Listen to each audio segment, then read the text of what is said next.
son fo mi wuri ken du coup min la mari ko mi yewta yewtere ande non ko grand simba mi yewtata yewtere ande du coup mo inde wo sayfon boy ni ko copie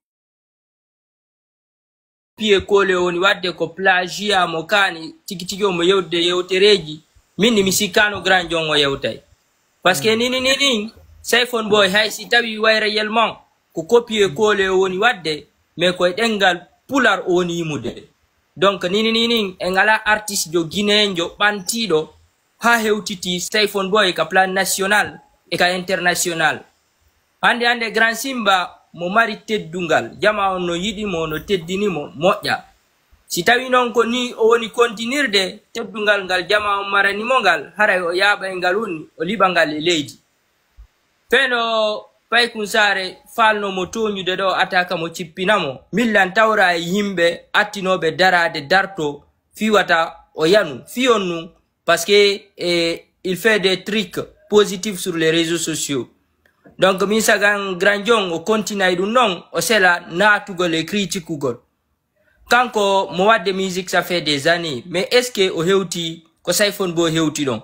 ni no ben artiste be boni inde don fo wano Jani Alpha wano Lollipop wano Wanja wano Lil Fresh ben fo ni no wadani sayfon boy buda be wadani mo big up be wadani mo power donc piji gono ton wata jabu ridicule goddo c'est pas du tout normal au fait kadi sayfon boy hay simo kani kolla tagimo jetti yon image don jonnimo donc du coup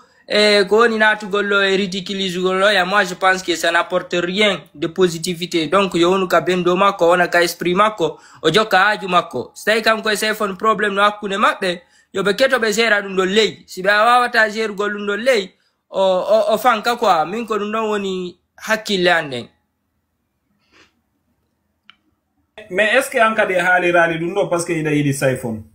am pourtant ka critiquo ka non abo min no di piji gono ton ko mi critiquata au fait ankade ayen nay wondeji ka min milandi non min ha hande mi wadal video mi yenni goddo ka réseaux sociaux do no gasa hawrondira video ji am parfois ma wombe be legan way témoignude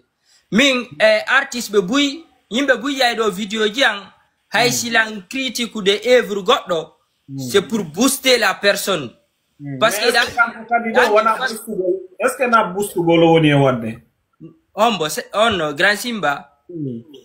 non il y a une manière de booster il y a deux types de communication d'abord communiquer des artistes yo positivement d'abord communiquer négativement mais hande grand simba yewtereji di woni wadde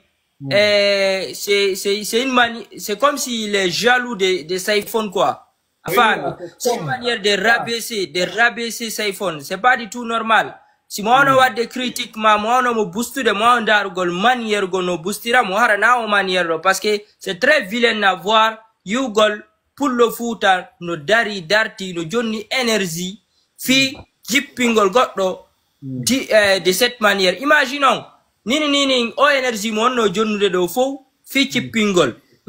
Sayfon boy so jonno énergie don fi awnugol mo abo ay ni ko jippingol peut-être est-ce que lundo boostata monde parce que Sayfon ande no haale de fi mum ka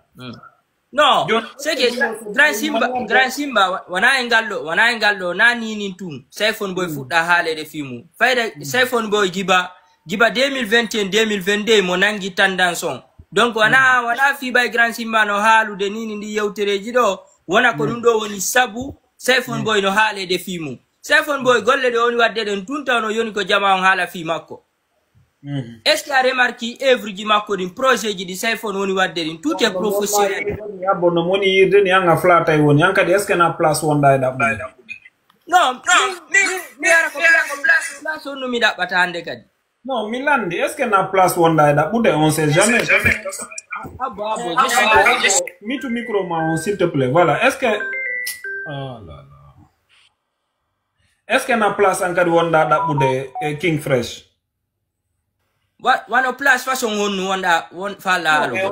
parce que da way flattude goddo parce que min no mi yiri non Sayfon après peut-être c'est quelqu'un qui aime trop se faire flatter goto susta mo critique de hande grand jon yalti critique o yalti o critique mo tu vois mais hande anka wonda do a yali hay fus négativité Saifon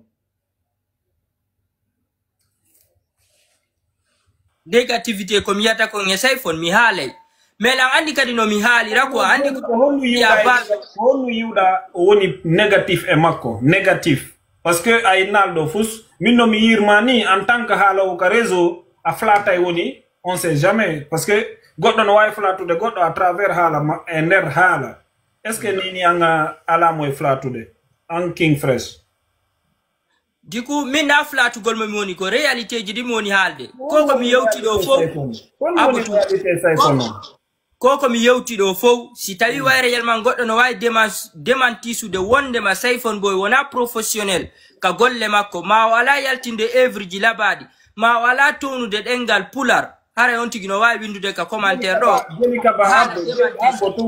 jelika ba bintu o kanko kadi mo wadde golle labade hande artiste guinéen buyno wadde golle labade cela veut dire que koko minnuma kon da flatude Saifon jippina hedditi benno wonda yewtirde ni non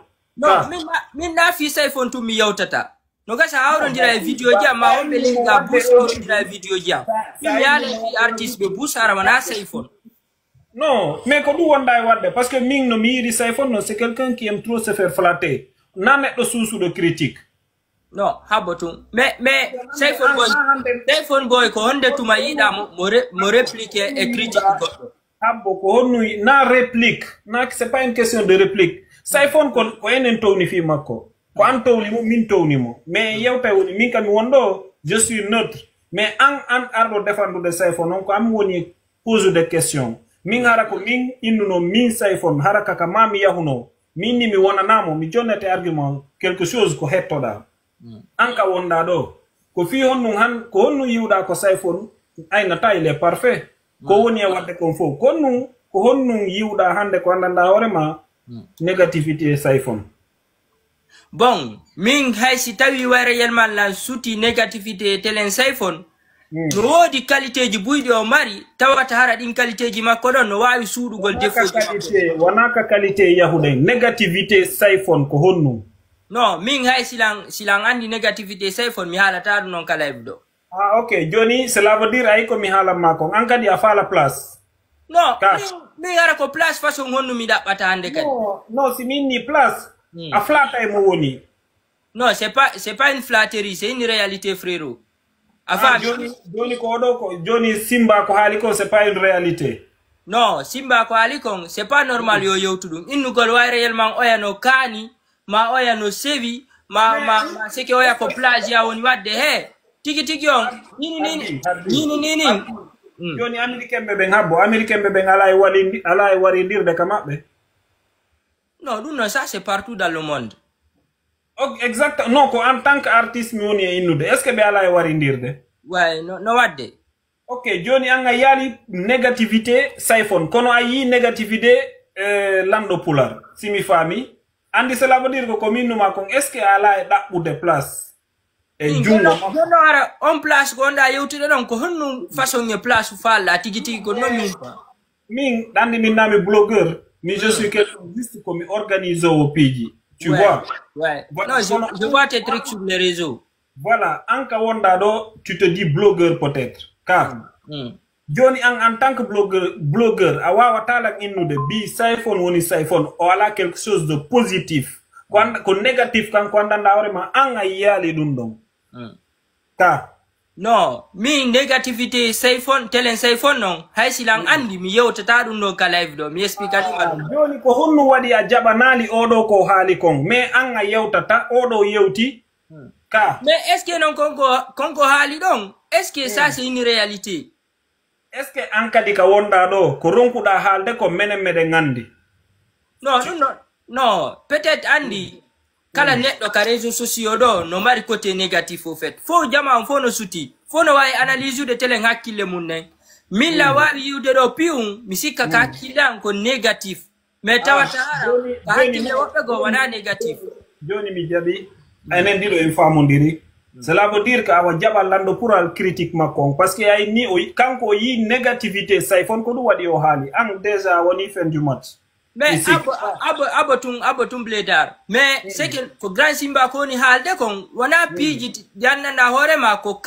caractère physique kanko oni attaque do jono change tako ko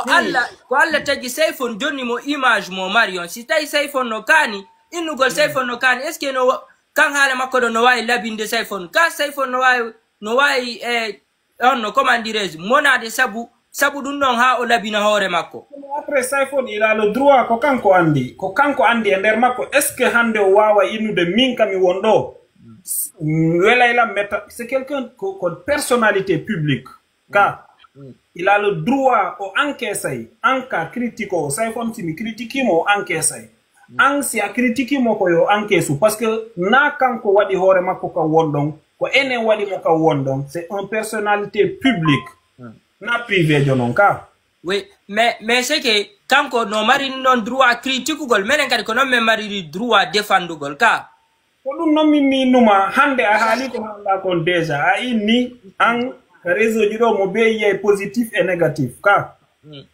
joni positif et négatif simba jaba mo négativité makko an o jaba ni ma positivité mawo parce que an ngay ni a wawata yiwde négatif sayfon kanko yi négatif